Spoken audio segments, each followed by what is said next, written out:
Hey, my name is Necolord, and I will share you my secret techniques for leveling the fastest and the easiest way as a rogue through the Diablo story. But why should you level a rogue? Rogue has a lot of advantages. The first big advantage we have to talk about leveling as a rogue, you have movement spells like no one else has. Only barbarians, they can keep up with you. You have Shadow Step, Dash, Concealment, and a lot of movement speed you can get through passive nodes. Why are you better early on as a barb? You have a lot of burst. Twisting Blades enables you to do damage while running away from enemies. That's huge and helps you going fast through the campaign. Maybe you're not sold or insecure if you should start the Diablo 4 as a rogue. I have good news.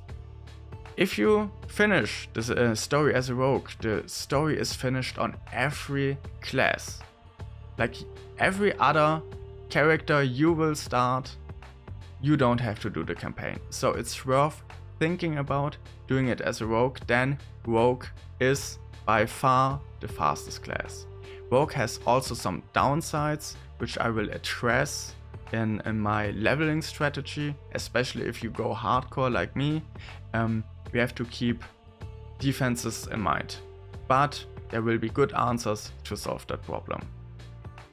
If you're interested in rogue builds and guides in general, and you, most importantly, want to get all the insights and hidden strategies when the game is out, leave a like and a follow so you will stay up to date. The first topic we also have to talk about: how should you level?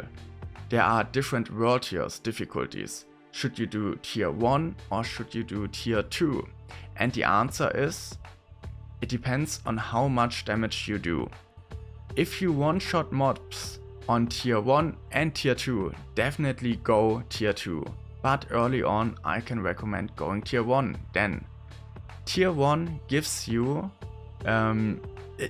not much more, but you don't have the downside of tier 2 that enemies have much more health. Tier 2 gives you only 20% more experience. So if it takes you more than 50% more of the time to kill an enemy, it's not worth it. Therefore, tier 1 is the best way to start. If it's getting too easy and you're being too fast through it, then you can think about changing it to tier 2. But that's only when you have some good legendary aspects. If you're lucky, could be round about level 35. Now, it's time to see how you should skill your rogue. Before we look at the skill tree and see in which order you have to select skills and talent points, we have to look at aspects that help you early on while leveling and the skills you will use. The skills you will use will be Blade Shift. It's a utility spell that helps you generate combo points, which is our aspect. Also Twisting Blades, that's your core skill. You will use it to apply your Shadow Imbuement. Shadow Imbuement is an effect that lets you do AoE damage. Twisting Blades will also be your main damage early on. Poison Trap, that's your main damage later on. It's a trap you place, an AoE field where you do poison damage on it. It also has some utility aspects to it. Shadow Imbuement, as I said, it's a debuff. When enemies die with the debuff, there will be a shadow explosion, so a lot of area of effect damage, AoE. Concealment and Shadow Step, those are your early movement spells. We will change Shadow Step later on. Concealment is important for this build because it also gives you some tactical advantage and it enhances your poison trap so you can later on spam them, which is really nice. For the specialization, we take combo points. Combo points are the best way early on to do the most damage. Combo points help you in general with clearing dungeons, but also we will change this specialization later on. The aspects that are needed the most in the beginning will be aspect of the Protector, damaging an elite enemy, grants your barrier, absorbing up to X damage. That's strong, especially in HC. In Softcore you don't need it. I can recommend it in HC. You get it by doing in the first act the Lost Archives dungeon, and then when you did it once you have this aspect for every other class, so that helps a lot. Ghostwalker aspect, while unstoppable and for 4 seconds after you gain movement speed. Shadow Step and Concealment makes us unstoppable, so that's huge. And then Blade Dancer aspect, that's also a really good aspect and damage wise the most important one. Your Twisting Blades, they have 2 phases of doing damage. In the beginning you shove your daggers into the enemy, that's the first damage. They come back to you, second time you do damage, and then with this aspect they spin around you and you will do 2 times damage on top. So that's really good, and this time you also apply your imbuements more. Another aspect is aspect of might. That one also will help you also early on. You get it through the campaign in 3 steps and gives you a damage reduction, 20% damage reduction for 6 seconds, up to 6 seconds, while using a base spell, which would be Blade Shift. Now, time for the skill tree. Let us look how you should skill to get the most out of it. First, we take Blade Shift, 2 points. You can also use Puncture. Puncture is nice because you can make enemies vulnerable. I prefer the movement speed early on. I think it won't make too much of a difference. The single target vulnerability effect from Puncture, that's why Blade Shift is in my opinion better. After 2 points we can go for Twisting Blades, our core skill. And then instead of putting the points straight into advanced Twisting Blades, we take Primary Blade Shift, gives you non-physical resistance on top and reduced duration of crowd controlling effects. That has more effect than Advanced Twisting Blades. Now we will take Advanced Twisting Blades. It helps you for the cooldown reduction. And now we get the first cooldown. I will take first Dash. Dash is a mobility spell that lets you move towards enemies and also away from enemies. Shadow Step gives you unstoppable, but you just can use it on enemies. That's the downside. So it's for engaging, not for disengaging. We put the second point here, and now we need damage because we want to go fast through dungeons. That's why we take 4 points here, and we have now fully skilled Twisted Blades. Now we can move on in the next section. In Softcore you can continue using Dash if you like. I take Concealment. Concealment is better in my opinion, especially in HC. We need it for our Poison Trap to place those traps later on, and also Concealment gives us some good effects. I will show you in a second, but before we take the Concealment, the passive nodes, we take Poison Trap. Poison Trap is really huge. We have now AoE damage and on top some really good boss damage. Now we take the Concealment nodes. You gain energy when you enter Concealment. That's nice. And when you break Concealment with your spell while you're in stealth, you make enemies vulnerable for 6 seconds. Now we need 1 more point, Enhanced Poison Trap. We knock down enemies for 1.5 seconds when the Poison Trap is activated. Now comes the fun part. We can move further on to our imbuements, and there we will take Shadow Imbuement. Shadow Imbuement, as explained, big AoE explosion when enemies die. We will take that, critical strike chance increased against injured enemies. And now, Shadow Impunement's primary explosion makes enemies vulnerable for 2 seconds. So trash mobs should be now all the time invulnerable. From concealment in the beginning, then one dies, and then all the other mobs around are also invulnerable. We skilled into that section, and now it's time to get the last point from Poison Trap. Poison Trap has a chance to reset your Impunement skill cooldowns. That means we have Shadow Impunement up more often, which is also pretty good. Now we are at level 21 and things are getting not hard but a little bit harder. Therefore, getting self-heal is pretty good. If you feel super confident and you go for Softcore, you can go for Exploit. I will take Agile first 1 point and then get Mending Obscurity. While stealthed, you heal for 9% maximum life per second.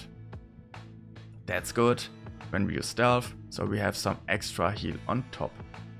In total, we have 4 seconds in stealth. That means we get 36%. Now we can continue and we could choose an ultimate. We don't take an ultimate, they have a too long cooldown for us now. That's why we will wait and prefer having Shadow Step. What are we taking now? While moving, you gain increased energy regeneration. So when we fighting the next pack of monsters, we most likely will be full energy again. And then also we take increased movement speed while we have more than 50% energy. So we are faster going through the dungeon. After we have skilled this, we need 3 points, and now it's time for Exploit. Exploit gives us a lot of damage, 18% against healthy and injured enemies. Healthy enemies are enemies that have 80 to 100% life, injured ones from 0 to 35%. And that means in total 55% of enemies' life, you do 80% increased damage, which is a little bit better than the other nodes. Example, you deal 9% increased damage to vulnerable enemies for the whole time, yes, but this effect is doubled, so that's pretty good. But also just for the half time. Now we can skill our capstone, keystone, and there are 2 options. If you like going for Shadow Impunement and you really enjoy that, you go for momentum. It gives you movement speed, damage reduction and energy on top. We will go for exposure with this build. What does exposure do? Reduce the lucky hits, have a chance to reduce the cooldown of your trap skills by 20%. So if you're doing direct damage, that means with your twisting blades, they circle around you, that's why I do this every time. You have a chance to reduce the cooldown. Your twisting blades hit 4 times, that's huge. They have a 33% lucky hit chance every time they hit. And this enables us to have your traps up more often. Now it's the time for doing some changes. Before we do huge changes, we need 1 point here, so we can get rid of Shadow Step. Goodbye Shadow Step, and that's the time when we spec into Death Trap. And when you select the Death Trap, we switch stuff over here. Shadow Step isn't used anymore, so we take Death Trap, and now we also take, instead of combo points, Preparation. What does Preparation do? When we use our ultimate, Death Trap, which we can reduce through our keystone, then all other cooldowns are resetted. That means if we use Death Trap, we don't have a cooldown on concealment, we don't have a Shadow Impunement cooldown, and we don't have a Poison Trap cooldown. Also, if we attack with Twisting Blades, because of our keystone, we reduce cooldown of Poison Trap and Death Trap. So as you can see, you can cycle through your cooldowns pretty often. That's strong. Now, at this point, you also have most likely some, or hopefully, some aspects. The aspects you should collect are, that's this aspect, Lethal Dusk. What does Lethal Dusk do? Evading through an enemy affected by your Shadow Imbuement, we use Shadow Imbuement, grants stealth for 4 seconds.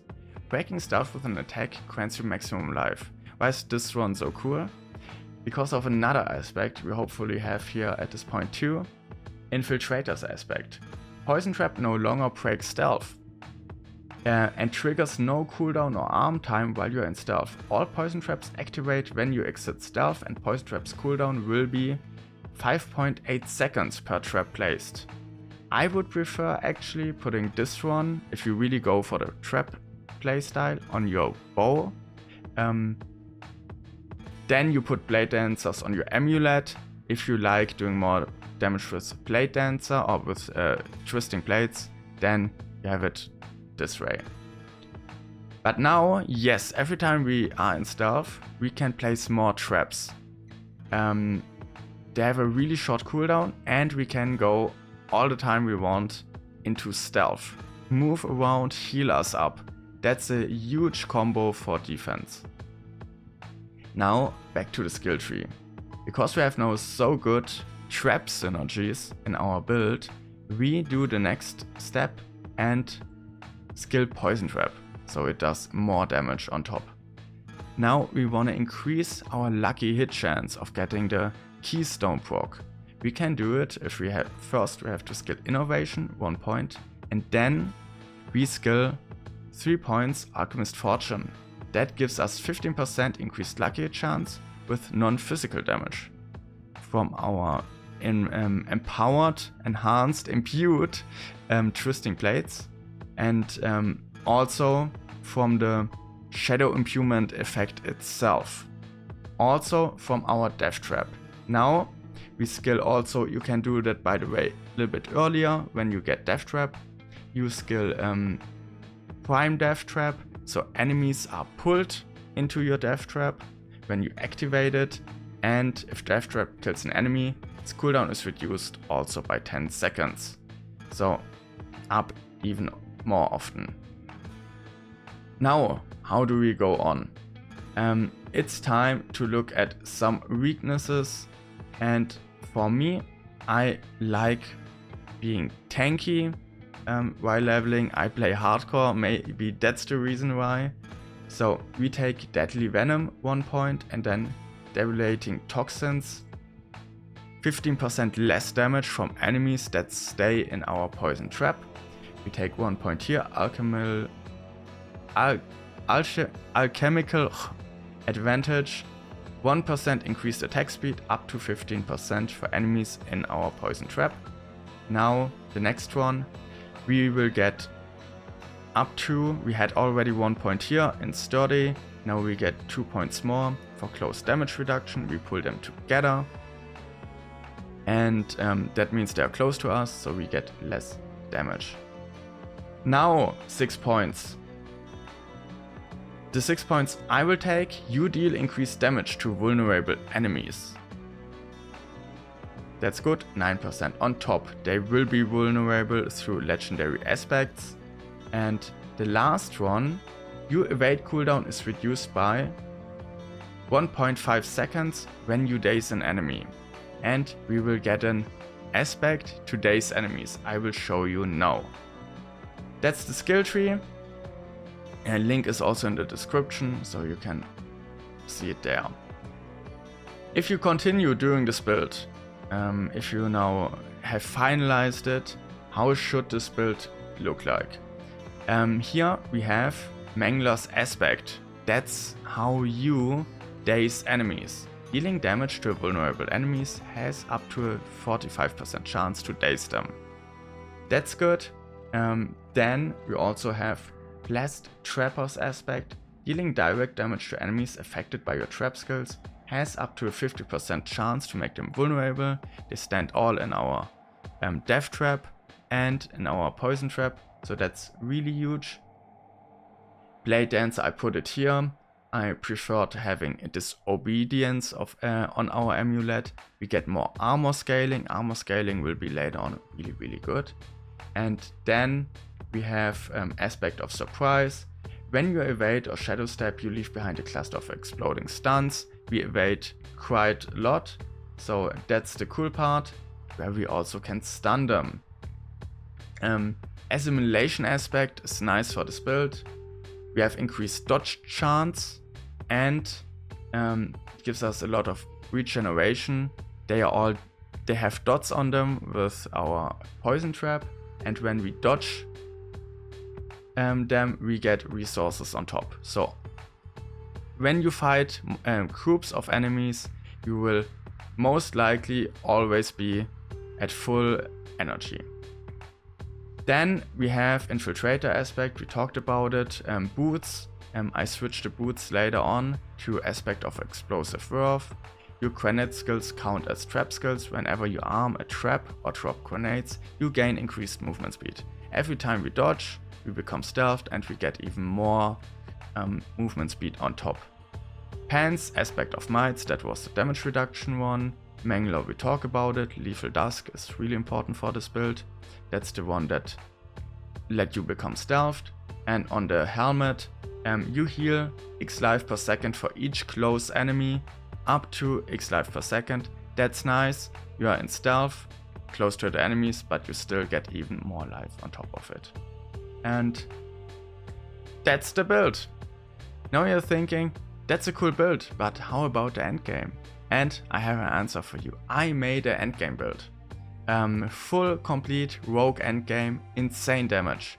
If you like this video, feel free to give me a like and also a subscription. And if you're interested in this endgame build, it's already uploaded. You can click it somewhere here. Should be the link now.